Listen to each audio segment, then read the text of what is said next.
প্রিয় ছাত্রছাত্রী, আজকে দশম শ্রেণীর গোলক গোলক অধ্যায় অর্থাৎ 12 অধ্যায়ে গোলক আছে। এই গোলক নিয়ে আলোচনা করব। আজকে কোষে দেখি 12-র 9 থেকে শুরু করব। এর আগে আমি 1 থেকে 8 পর্যন্ত একটি ভিডিওতে দিয়েছি, অলরেডি পোস্ট করেছি। যারা এখনো দেখোনি তারা আমার আমিন স্যার এই চ্যানেলে এসে প্লেলিস্ট খুলে ক্লাস 10 ম্যাথ এটা খুললেই পেয়ে যাবে।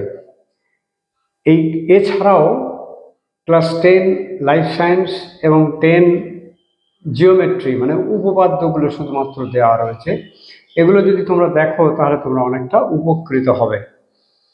আমরা চলে আসি অঙ্কের কথায়। এর আগের ভিডিওতে আমি গোলকের এই সূত্রগুলো কিভাবে হলো, গোলকের সমগ্র তলের ক্ষেত্রফল 4πr², গোলকের আয়তন 4/3πr³ ঘন একক, অর্ধগোলকের সমগ্র তলের ক্ষেত্রফল 3πr², অর্ধগোলকের আয়তন 2/3πr³ ঘন একক। এইভাবে এই সূত্রগুলো আমি খুব সুন্দর করে দেখিয়েছি। এটা হচ্ছে একটা অর্ধগোলকের ছবি, আর এটা হচ্ছে ফুল গোলক অর্থাৎ ফুটবলের মতো যে গোল, সেই গোলক নিয়ে আজকে আমাদের কথা। আমরা চলে আসছি অঙ্কে 9-তে বলা আছে 3 সেন্টিমিটার, 4 সেন্টিমিটার ও 5 সেন্টিমিটার দৈর্ঘ্যের ব্যাসার্ধর 3টি তামার গোলক গলিয়ে একটি নিরেট বড় গোলক তৈরি করা হলো। বড় গোলকটির ব্যাসার্ধের দৈর্ঘ্য হিসাব করে লিখি। মনে করি বড় গোলকটির ব্যাসার্ধ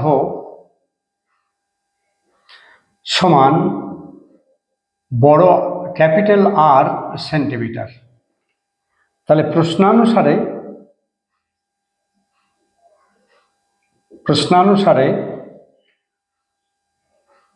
4/3, এটা আগে লিখে নিই। বড় গোলকটির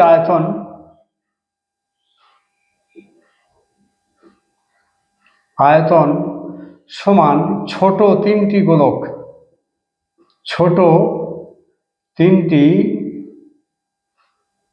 গোলকের আয়তন,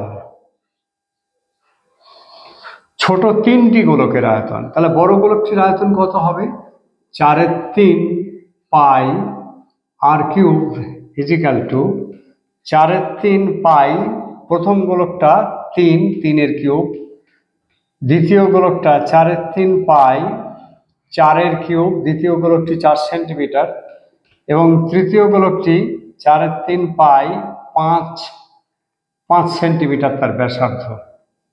তাহলে বা 4/3πr³ সমান, এদিকে যদি 4/3π কমন নিয়ে নিই তাহলে এটা 3-এর কিউব থাকে, এটা থাকে 4-এর কিউব, এগুলো এইটুকু আমরা কমন নিয়ে নেব। তাহলে 4-এর কিউব প্লাস 5-এর কিউব, উভয় দিক থেকে যদি আমরা 4/3π করে বাদ দিয়ে দিই অর্থাৎ ভাগ করি, তাহলে কি পাবো? r³ = 3-এর হোল কিউব মানে 27, 4-এর হোল কিউব মানে 64 এবং 5-এর হোল কিউব মানে 125। বা r-এর হোল কিউব = 216, বা r-এর হোল কিউব = এটা 6-এর হোল কিউব হবে। 6-কে 3 বার গুণ করলে 216 হয়।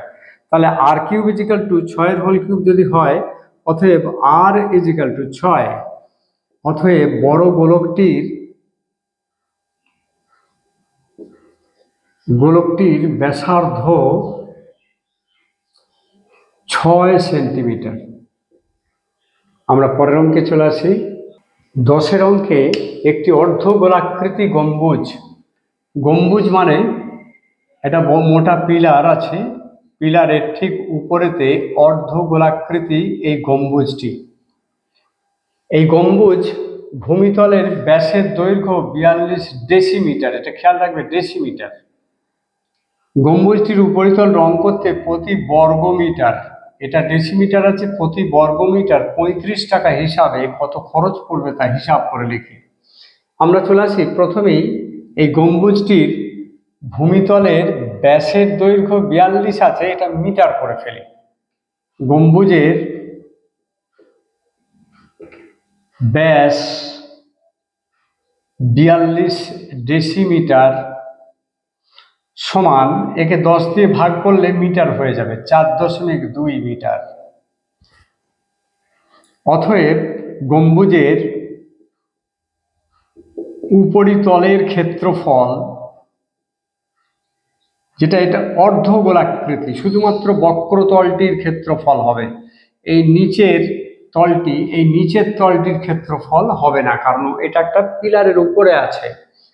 তাহলে এই বক্রতলের ক্ষেত্রফল অর্ধেকটা 2πr² হবে, বর্গ একক। তাহলে 2 × 22/7 × 4.2/2, এটা যেহেতু ব্যাস বলা আছে তাহলে ব্যাসার্ধ তার অর্ধেক হবে, ইন্টু 4.2/2, r² তো, তাহলে আর দুবার হবে, আর হলো দুবার। এবার দেখো আমরা এটাকে তুলে ফেলি, 10 দিয়ে গুণ করলাম, এটা তো তুলে দিলাম, 10 দিয়ে গুণ করলাম, তাহলে দেখো 7 × 6 = 42, 2 × 11 = 22, 2 2 কেটে গেল, তাহলে 6 × 11 = 66 কে 42 দিয়ে গুণ করলে হবে 2 7 7 2, এটা গুণ করতে হবে, 6 11 66 আর এটা 42 আছে, 2 7 7 2 হবে, তলায় 10 10 100 আছে, এত বর্গ মিটার সমান 27.72 বর্গ মিটার। তাহলে অতএব উপরিতল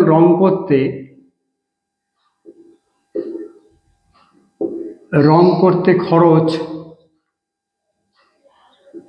সমান 35 টাকা করে, 35 × 2 7 27.72 টাকা। এটা হবে, আমরা একটু করে ফেলি, 27.72 35, 5 × 10 5 35 36 6 3 35 3 38 8 7 3 5 10 3 13 3 2 6 3 7 21 1 23 3 হাত থাকলো 2 6 2 8 0 2 0 7 970.20 টাকা, 970.20 টাকা। এটাই হয়ে গেল আমাদের উত্তর।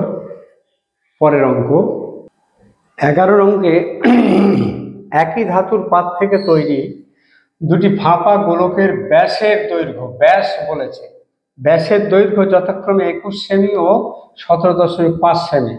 গোলক দুটি তৈরি করতে যে পরিমাণ ধাতুর পাত লেগেছে তার অনুপাত নির্ণয় করি। তাহলে যেহেতু পাতটায় একই ধাতুর এবং একই রকমের মোটা পাত দিয়ে তৈরি, সুতরাং পাতের ক্ষেত্রফল আর তাতে লাগা ধাতুর পরিমাণ দুটোই প্রায় সমান, দুটোই সমান। তাহলে বড় গোলকটির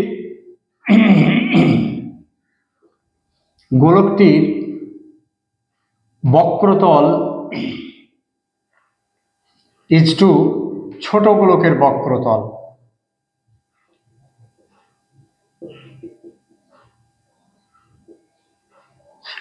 বড় গোলকটির বক্রতল কত? 4π, এখানে আর হচ্ছে 21/2, যেহেতু 21 বলা হয়েছে ব্যাস, এই দুটো ব্যাসের মাপ দেওয়া হয়েছে, তাই ব্যাসকে 2 দিয়ে ভাগ করলে ব্যাসার্ধ হয়, =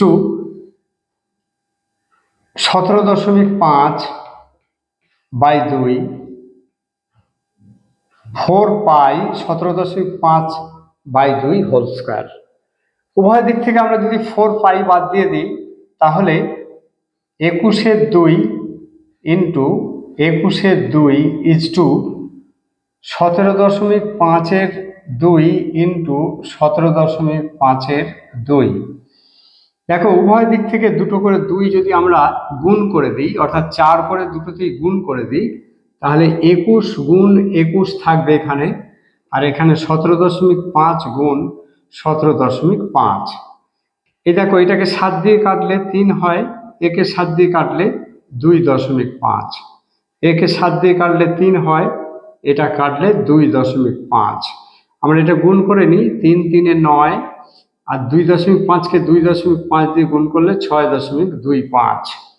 উভয় দিকে 4 দিয়ে গুণ করে দেবো। এখন আমরা উভয় দিকে 4 দিয়ে গুণ করে দেবো, তাহলে 6.25 গুণ 4, তাহলে কত হলো? 3 4 9 36, আর এটা হলো 25.00, অর্থাৎ 25, তার মানে 36:25। অতএব গোলক দুটিতে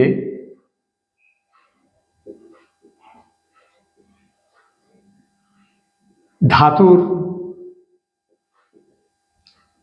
পাতের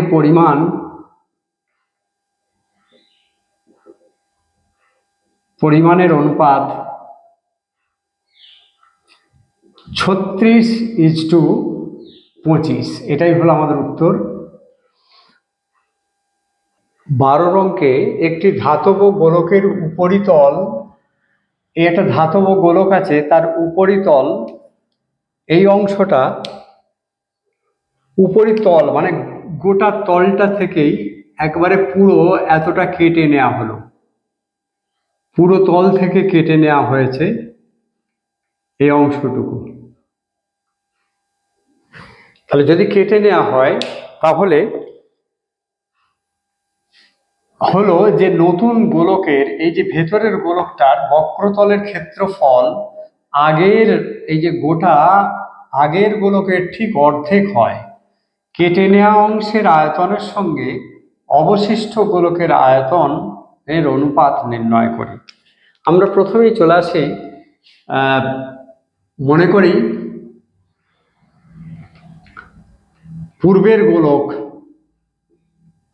পূর্বের গোলকের ব্যাসার্ধ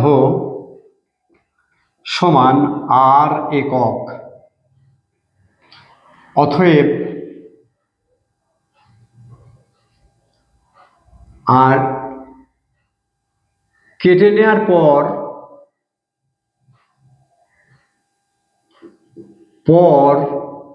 গোলকের ব্যাসার্ধ ছোট r একক। তাহলে পূর্বের গোলক প্রশ্নানুসারে কি লিখব আমরা? প্রশ্নানুসারে বলা হয়েছে নতুন গোলকের বক্রতলের ক্ষেত্রফল, এই যে নতুন গোলকটা তৈরি হয়েছে তার ক্ষেত্রফল, তাহলে 4πr² আগের গোলকের ঠিক অর্ধেক।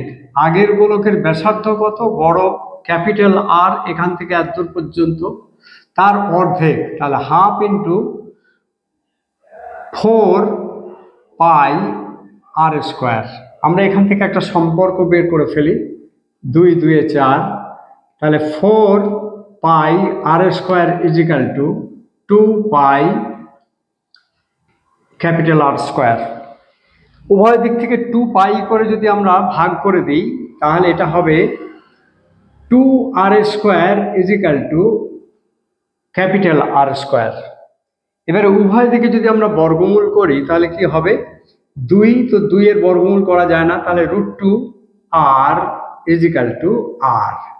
এটা আমাদের দরকার আছে।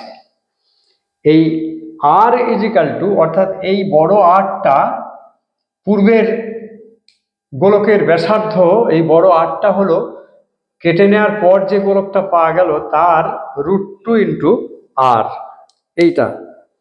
এবার আমরা চলে আসি, বলেছে কেটে নেওয়া অংশের আয়তন। কেটে নেওয়া অংশের আয়তন কত?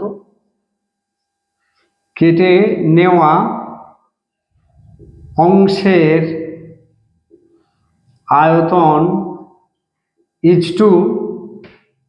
অবশিষ্ট গোলকের আয়তন। আমরা একটু দেখে নিই কেটে নেওয়া অংশ মানে কি। এই যে উপরটা কেটে নিয়েছি, কেটে নেওয়ার এই উপরটার এই লাল অংশটার আয়তন কত?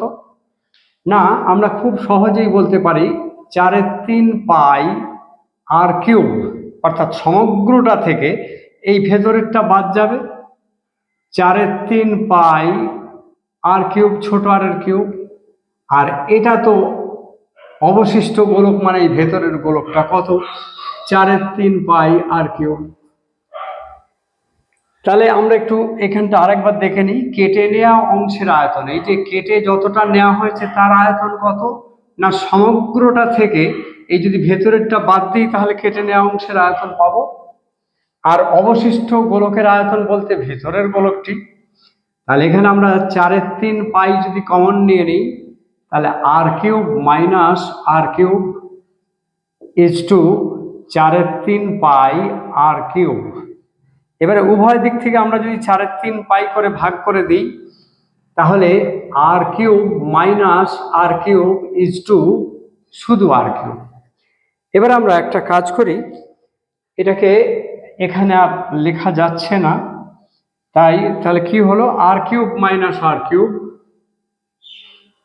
আর cube minus r cube is equal to r cube, বা এই আর এর মান কত, √2r, তাহলে √2r তার whole cube minus r cube is two, এটা ইজ টু আর কিউব, এটা ইজ টু আছে। তাহলে দেখো এই √2কে যদি 3 বার গুণ করি তাহলে কি হবে, √2 গুণ √2 গুণ √2, তাহলে এটা এই দুটো √2 গুণ করলে 2 হয় আর একটা √2 পড়ে থাকে, তাহলে 2√2 r cube minus r cube is two r cube.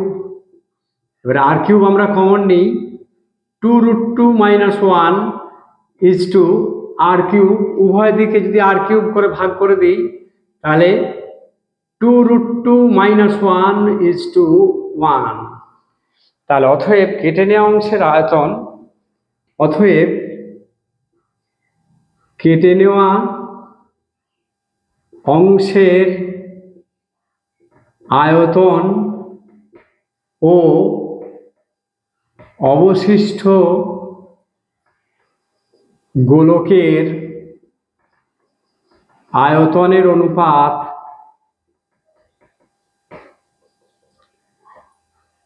2√2 মাইনাস 1 ইজ টু 1।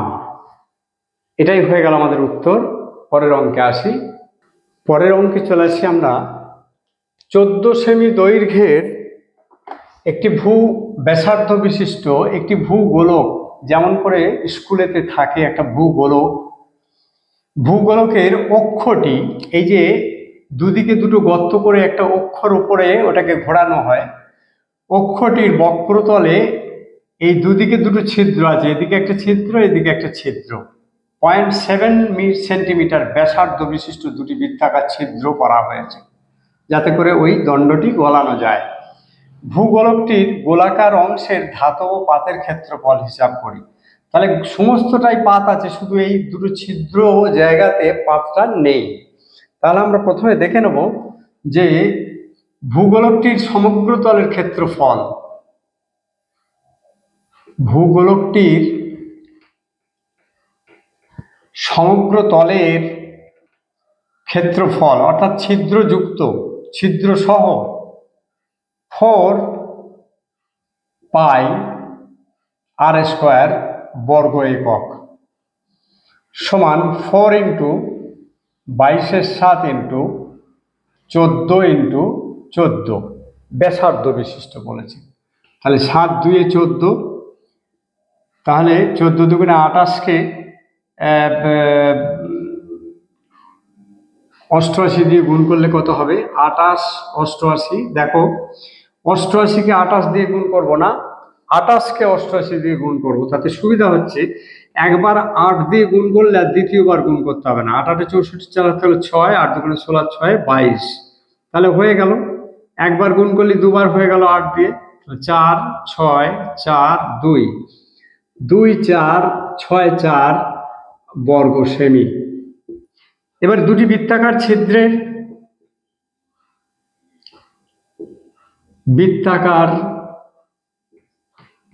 ছিদ্রের ক্ষেত্রফল যেহেতু দুটি, তাই 2 × πr², 2 × 22/7, দুটি, সেই জন্য দুটি বৃত্তাকার, পাই আর স্কোয়ার একটা বৃত্তের ক্ষেত্রফল, তাহলে আর মানে হচ্ছে এখানে 0.7 ইন্টু 0.7।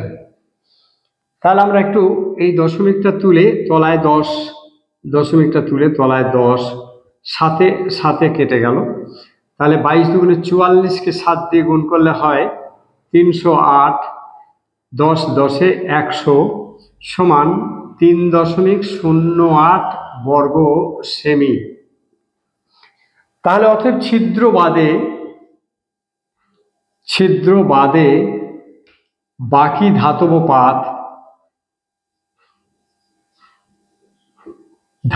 পাত সমান 2464 বিয়োগ 3.08 বর্গ সেমি। এই বিয়োগটা অনেকে ভুল করবে। 2464.00 3.08, এটা বেশিরভাগই এই জায়গা থেকে করে ফেলে। 9 0 6 2 4, তাহলে কত হলো? 2460 2460.92 বর্গ সেমি। এটাই হয়ে গেল আমাদের উত্তর। এত সেমি ধাতব পাত আছে ওটার মধ্যে।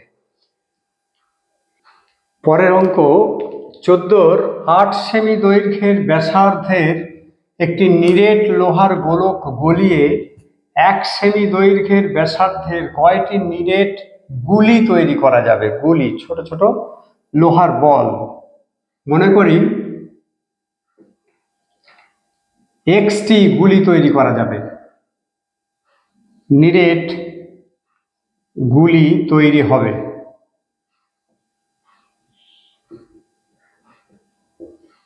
অতএব প্রশ্নানুসারে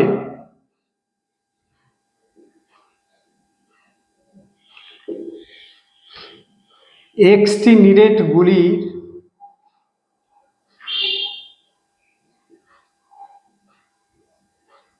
গুলির আয়তন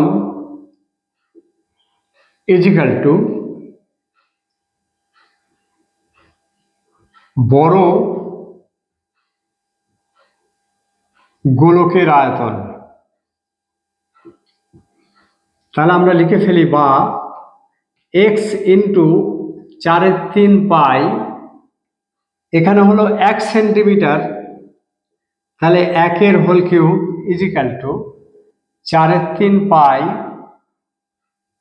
8, এর ব্যাসার্ধ হচ্ছে 8 সেন্টিমিটার, তাহলে 8 হোল কিউব। উভয় দিক থেকে যদি আমরা 4/3 পাই করে বাদ দিই, তাহলে x into 1 is equal to 8 cube, 1 cube is equal to 8, x into 1 cube is equal to 8 cube. তাহলে x 1-কে x ইজিক্যাল টু 8 কিউব, মানে 8-কে 3 বার গুণ করলে 512 হয়। অতএব 512টি নিরেট গুলি তৈরি করা যাবে। উত্তর হয়ে গেল। যাদের ভালো লাগলো তারা একটু লাইক দিও, বন্ধু বান্ধবদের মধ্যে শেয়ার করো। এর পরের ভিডিওটা, পরের যে অবজেক্টিভ অঙ্কগুলো আছে আমি পরের ভিডিওতে দেবো। যাই হোক, এখনো যারা সাবস্ক্রাইব করনি তারা সাবস্ক্রাইব করে নিয়ে এই আমার ক্লাস 10 প্লেলিস্ট খুলে ক্লাস 10 ম্যাথ এটা করলে সমস্ত অঙ্ক পেয়ে যেতে পারো। এছাড়াও ক্লাস 10-এর দ্বিঘাত সমীকরণ আলাদা দেওয়া আছে এবং দ্বিঘাত করণী আলাদাভাবে দেওয়া আছে। একচল বিশিষ্ট দ্বিঘাত সমীকরণ দেওয়া আছে আলাদাভাবে। এইগুলোকে ক্লাস 10গুলোকে একটুখানি তোমরা দেখো। এছাড়াও ক্লাস 10-এর লাইফ সায়েন্স এবং ক্লাস 10-এর জিওমেট্রি, অর্থাৎ উপপাদ্যগুলো সব পরের পর দেওয়া রয়েছে। এগুলো দেখলে তোমাদের সুবিধা হবে। আজ এই পর্যন্তই, ধন্যবাদ।